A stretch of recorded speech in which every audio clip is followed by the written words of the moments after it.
प्रणाम मैम। प्रणाम। पिछले एपिसोड में हमने बात की थी वातस टाइप की बॉडी के लिए, उनके फीचर्स, और आपने एक्सप्लेन किए थे बहुत अच्छे से उनके लिए कौन सा वर्कआउट बेस्ट है। आज हम पित्तस बॉडी के बारे में बात करेंगे। तो मेरा पहला क्वेश्चन ये है कि पित्त बेसिकली है क्या, किस चीज़ को रिप्रेजेंट करता है? पित्त जो है वो हमारी बॉडी की जो हीट एनर्जी है वो पित्त है। तो पित्त हमारी बॉडी में जो बायो एनर्जी कह सकते हो आप इसको, क्योंकि इसमें 2 एलिमेंट्स होते हैं, फायर और वाटर से बना हुआ है। तो मेन जो एलिमेंट है इसका फायर है और जो वाटर है उसका स्मॉल कंट्रीब्यूशन होता है। तो इसका जो नेचर है पित्त का वो ऑयली है, लिक्विड है और हॉट है। हमारी बॉडी में पित्तस कैसे प्रेजेंट है, कहाँ पे, और इसका रोल क्या है? जो हमारी बॉडी में बायोकेमिकल प्रोसेस होती है जिसमें कि हार्मोन्स रिलीज़ होते हैं या फिर एंजाइम्स जो रिलीज़ होते हैं, तो वो उसमें पित्त इन्वॉल्व रहता है। और हमारा जो मेटाबॉलिज्म है उसमें भी पित्त इन्वॉल्व रहता है। तो इसीलिए जो पित्तस बॉडी है उनको भूख भी ज़्यादा लगती है, क्योंकि उनका मेटाबॉलिज्म रेट जो है वो फास्ट होता है। अगर हम स्थान की बात करते हैं कि बॉडी में ये कहाँ कहाँ प्रेजेंट होता है, तो हमारा जो स्टमक है और स्प्लीन है, पैंक्रियाज है और जो हमारा ब्लड है और आइज़, इन जगहों पे पित्त जो है वो प्रेजेंट रहता है। और पित्तस बॉडी का जैसे आइडेंटिफिकेशन की अगर हम बात करें तो कैसे डायग्नोज कर सकते हैं, स्ट्रक्चर क्या होगा? इसमें हम जैसे जो फिज़िकल बॉडी है, जो फिज़िकल स्ट्रक्चर है उसको देख के भी हम जज कर सकते हैं, और जो मेंटल एबिलिटीज़ है या फिर मेंटल स्ट्रेंथ भी कह सकते हैं, तो उसके थ्रू भी हम जज कर सकते हैं कि ये पित्तस पर्सनैलिटी है या फिर और अदर टाइप की पर्सनैलिटी है। तो अगर हम फिज़िकल फीचर्स की बात करते हैं तो इनका जो स्ट्रक्चर होता है वो मॉडरेट होता है। ये बहुत ज़्यादा पतले भी नहीं होते और बहुत ज़्यादा मोटे भी नहीं होते। इनके जो हेयर्स होते हैं वो स्ट्रेट होते हैं और थोड़ा सा ऑयली होते हैं। सेम ऐसे स्किन भी इनकी थोड़ा सा ऑयली होती है। और इनकी जो आइज़ होती हैं वो थोड़ा येलोइश कलर में होती है, बिकॉज़ आइज़ पित्त का स्थान है, तो इनकी आइज़ में थोड़ा हीट ज़्यादा रहती है और थोड़ा रेडिश भी होती है इनकी आइज़। और अगर टीथ की बात करते हैं तो टीथ इनके स्मॉल होते हैं और थोड़ा येलो कलर में होते हैं। और अगर मेंटल फीचर्स हम देखते हैं तो ये बहुत इंफॉर्मेटिव होते हैं और इनकी जो नॉलेज होती है वो बहुत अच्छी होती है, गोल ओरिएंटेड होते हैं ये। और इनकी मेमोरी काफ़ी शार्प होती है। तो मैम अगर हमें पित्तस बॉडी को आइडेंटिफाई करना है तो उसके लिए स्ट्रक्चर कैसे होंगे? पित्तस बॉडी का जो वेट है वो मॉडरेट होता है और इनका स्ट्रक्चर भी मॉडरेट होता है, बहुत ज़्यादा ना ही पतले होते हैं ना मोटे होते हैं। इनकी आइज़ जो है वो थोड़ा रेडिश और येलोइश होती हैं, बिकॉज़ आइज़ जो है वो पित्त का स्थान बताया गया है। और इनके जो हेयर्स हैं वो स्ट्रेट होते हैं और स्लाइट ऑयली भी होते हैं। सेम स्किन भी स्लाइट ऑयली और सॉफ्ट होती है। तो अभी हमने बात की उनके फिजिकल फीचर्स के बारे में। अगर हम उनकी मेंटल एबिलिटीज़ के बारे में बात करते हैं तो उनकी क्या स्ट्रेंथ्स होंगी? ये बहुत इंफॉर्मेटिव होते हैं। अगर इनको मतलब गोल ओरिएंटेड होते हैं तो बहुत अच्छी इनके पास नॉलेज होती है और ये विजुअल उसमें चीज़ों में मतलब ज़्यादा फेथ रखते हैं। जो भी इनका विश्वास होता है वो विजुअल चीज़ों में ज़्यादा होता है। और ये थोड़ा बिहेवियर इनका एग्रेसिव होता है, थोड़ा टेंशियस भी होते हैं ये। तो आपने आइडेंटिफिकेशन बताई कि इस टाइप की बॉडी पित्तस बॉडी होगी। तो पित्तस बॉडी अगर किसी की है तो उसके लिए कौन सा वर्कआउट बेस्ट है?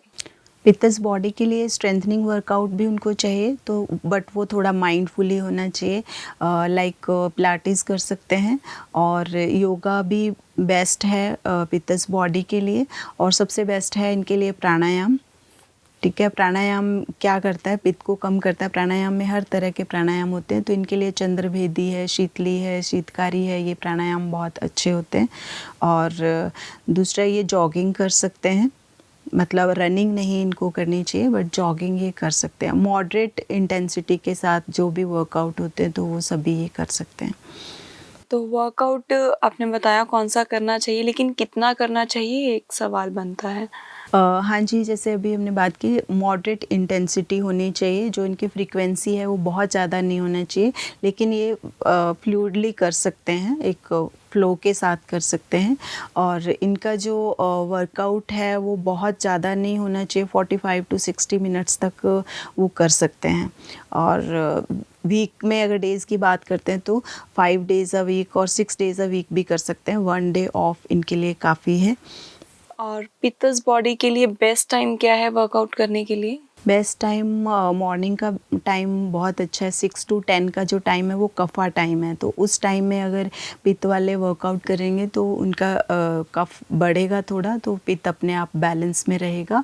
बट इनको अवॉइड करना चाहिए 10 टू 2 के बीच में जो टाइम है वो पित्तस बॉडी के लिए मतलब पित्त बढ़ाने वाला टाइम है, तो उस टाइम पे इनको थोड़ा शांत रहना चाहिए और फिटनेस के लिए वर्कआउट तो बिल्कुल नहीं करना चाहिए। पित्तस बॉडी को जाने बगैर हम कोई और वर्कआउट चूज कर लेते हैं तो उससे क्या साइड इफेक्ट्स हो सकते हैं? हाँ जी, ये बहुत इम्पोर्टेंट क्वेश्चन पूछा आपने कि अगर हम पित्तस बॉडी में और हाई इंटेंसिटी के साथ अगर वर्कआउट कर लेते हैं तो वो बहुत ही मतलब इम्बैलेंस कर देगा हमारे पित्त को, तो जिसकी वजह से बहुत सारी प्रॉब्लम्स आ सकती है।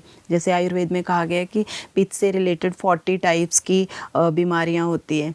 तो अगर इम्बैलेंस होता है तो ये सब प्रॉब्लम्स बॉडी में आ सकती है, जिसमें कि जैसे अल्सर हो सकता है, या फिर बॉडी में बहुत ज़्यादा हीट बढ़ जाती है तो उसकी वजह से एसिडिटी की प्रॉब्लम आ जाती है।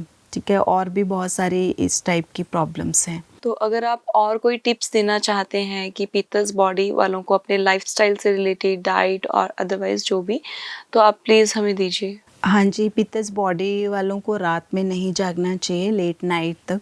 इनको टाइम से सोना चाहिए और टाइम से ही उठना चाहिए, और पानी ज़्यादा से ज़्यादा पीना चाहिए। तो उसमें भी कोकोनट वाटर जैसे बहुत अच्छा है, तो वो पित्त को बैलेंस करता है। तो अगर एम्प्टी स्टमक कोकोनट वाटर लेते हैं तो बहुत ही अच्छा रहेगा पित्त वाली बॉडी के लिए।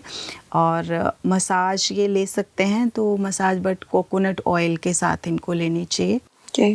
और ग्रीन थेरेपी बहुत अच्छी है इनके लिए, क्योंकि आई साइट वीक हो जाती है पित्तस बॉडी में बहुत जल्दी। तो अगर वो नेचर के पास रहते हैं और त्राटक भी, जैसे योग में त्राटक होता है, तो वो भी अगर वो ग्रीन लीफ के ऊपर करते हैं तो उनकी आई साइट ठीक रहेगी और उनको थोड़ा ठंडक मिलेगी, पित्त उनका बैलेंस्ड रहेगा। तो जितना हो सकता है नेचर के कांटेक्ट में रहना चाहिए। थैंक यू मैम, आज आपने बहुत ही यूज़फुल और हेल्पफुल इन्फॉर्मेशन हम सबके साथ शेयर की। होपफुली ये ऑडियंस के बहुत काम आएगी। और अगर ऑडियंस का और भी कोई क्वेश्चन हो या फिर कोई डाउट रह गया हो तो हमारे सेंटर योगकल्प में आकर हमसे स्टूडियो में मिल सकते हैं। अदरवाइज़ हमें इंस्टाग्राम और यूट्यूब पे कांटेक्ट कर सकते हैं। हमारा कांटेक्ट नंबर नीचे डिस्क्रिप्शन में आपको मिल जाएगा। Thank you.